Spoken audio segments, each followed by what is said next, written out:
Imagine standing at the edge of a vast and uncharted sea, where the waves shimmer with a light that seems both familiar and foreign, beautiful yet elusive. You know that the sea stretches out far beyond the horizon, but its true nature is a mystery. This paradox, the blend of clarity and obscurity, is an apt metaphor for the Zen view of reality. Zen Buddhism, one of the most profound spiritual traditions to emerge from the East, invites us to confront a deep and unsettling truth. The world we perceive, with all its sights, sounds, and sensations, is not as it seems. It is a mirror reflecting an illusion, a play of light and shadow that hides the ultimate truth, or what Zen calls Tathata Suchness.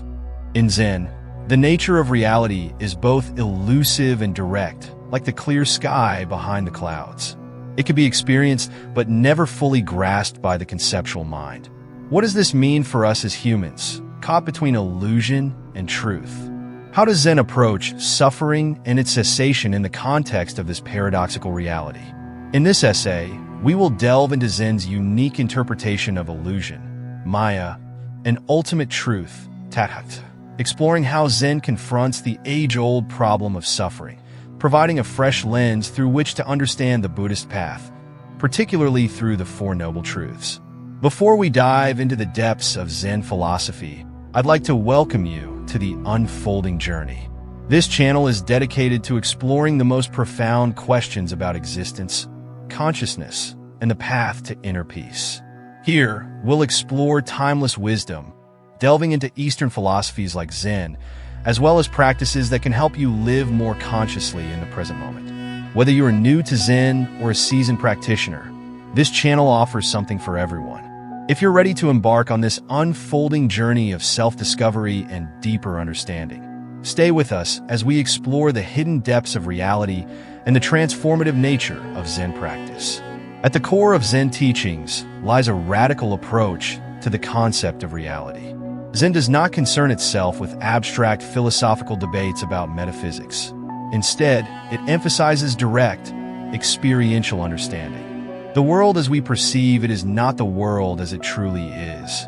This notion of illusion, Maya in Sanskrit, is central to many forms of Buddhism, and in Zen, it serves as a point of departure for a deeper exploration of the nature of suffering and enlightenment. In the Buddhist context, Maya refers to the deceptive appearance of the world, where phenomena appear solid and permanent, but are in fact transient and interdependent. For Zen, this illusion is not merely a matter of mistaken perception, but a direct result of the way we cling to conceptual categories. The ordinary mind, steeped in attachment, constructs a world of dualities, this versus that, self versus other, and in doing so, obscures the true nature of things.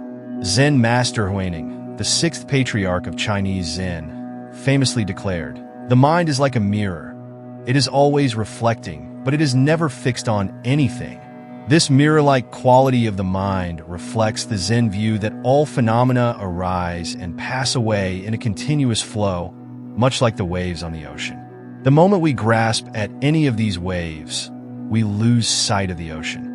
In other words, Zen challenges us to stop grasping at the fleeting, dualistic notions of the world and instead open ourselves to the immediacy of direct experience. This focus on direct experience is why Zen practitioners place such emphasis on meditation, zazen, and koans, paradoxical riddles or questions. Both practices aim to transcend the limitations of the conceptual mind, breaking down the barriers between subject and object, and revealing a more direct, unfiltered perception of reality. In this state of not knowing, the practitioner can begin to glimpse the true nature of reality, which Zen refers to as Tathata, the suchness or the ultimate truth that is beyond words, concepts, and distinctions. While illusion, Maya, describes the ordinary, mistaken view of the world, Zen points towards an ultimate truth that is beyond dualistic thinking, Tathata, or Suchness. This term refers to the direct, unmediated reality of things as they truly are, free from conceptual distortions and mental fabrications. It is the state of reality as it exists before any interpretation, before any division between subject and object, and before any attachment to permanence or identity. Zen stresses that this suchness is not something to be attained or achieved through intellectual understanding or ritual. It is not a distant ideal to be sought in the future, but a present reality that is always available to us, if only we stop long enough to notice it. The Zen practitioner, through mindfulness, meditation, and deep introspection, learns to see the world as it truly is, not through the lens of ego, judgment, and desire, but through the immediate experience of the present moment. In Zen, suchness is often described as form is emptiness. Emptiness is form. This paradoxical teaching reflects the interconnectedness of all things and the impermanent, fluid nature of reality. It points to the essential emptiness of phenomena, not emptiness as nothingness, but emptiness as a quality of interdependence, where nothing exists independently of the whole.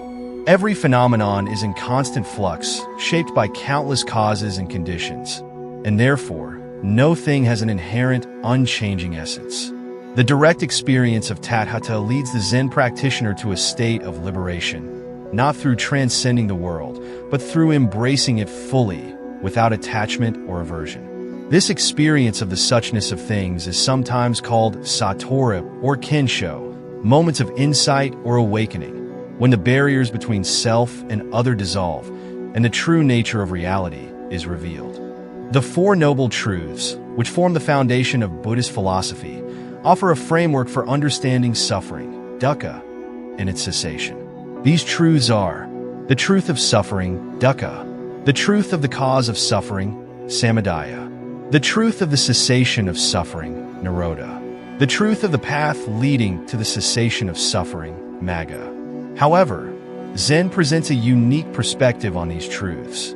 While traditional Buddhist teachings approach suffering as something to be eradicated through the Eightfold Path, Zen offers a direct, experiential confrontation with suffering in the present moment. For Zen, suffering is not an abstract problem to be solved, but a reality to be encountered and transcended through direct experience. Zen teaches that suffering arises when we cling to the illusion of permanence in an impermanent world. Our attachment to fixed ideas, identities, and expectations causes suffering because it locks us into a dualistic worldview. Us versus the world, self versus other. The Zen path does not seek to eliminate suffering in the sense of avoiding discomfort, but rather to transform our relationship with suffering by seeing it for what it truly is, a transient phenomenon that is part of the greater flow of life. Zen Master Dogen, the founder of the Soto school of Zen in Japan, wrote extensively about the nature of suffering and the path to liberation. He taught that zazen, sitting meditation, is not just a means to alleviate suffering, but is itself the realization of the path. In his essay Fuken Zazenji, Universal Recommendations for Zazen, Dogen emphasizes that the practice of zazen is the direct expression of awakening, and through it, the practitioner directly encounters the impermanent nature of all things, including suffering. In this way, Zen offers a path that is not based on theoretical understanding, but on direct, personal experience. The realization that suffering is a part of life, and that our attachment to dualistic distinctions causes much of it, leads the Zen practitioner toward liberation, not by rejecting suffering, but by embracing life as it is without resistance. Zen is a profound spiritual tradition that invites us to examine the nature of reality, uncovering the illusion of permanence and revealing the true suchness of all things. Through meditation, mindfulness, and the practice of koans, Zen points us toward a direct, non-conceptual experience of reality, free from the grasping of the ego and the illusions of dualism. In this space of non-attachment, the Zen practitioner finds liberation not by escaping the world, but by fully embracing it as it is. When it comes to the problem of suffering, Zen offers a unique perspective. Rather than focusing on eliminating suffering through external means or theoretical understanding, Zen teaches that suffering arises from our attachment to illusion and can be transcended by directly experiencing life in its impermanence, fluidity, and interconnectedness. The path to liberation is not through the avoidance of suffering, but through the realization of its true nature. If you've enjoyed exploring the Zen approach to reality and suffering with us today, we invite you to subscribe to the Unfolding Journey YouTube channel. Stay tuned for more insights into Zen and other profound spiritual traditions. By subscribing, you'll join us on this journey of self-discovery, deepening understanding, and ultimately, awakening to the fullness of life. If this exploration of Zen philosophy has sparked something within you, make sure to hit the subscribe button so you can stay connected to the unfolding journey ahead.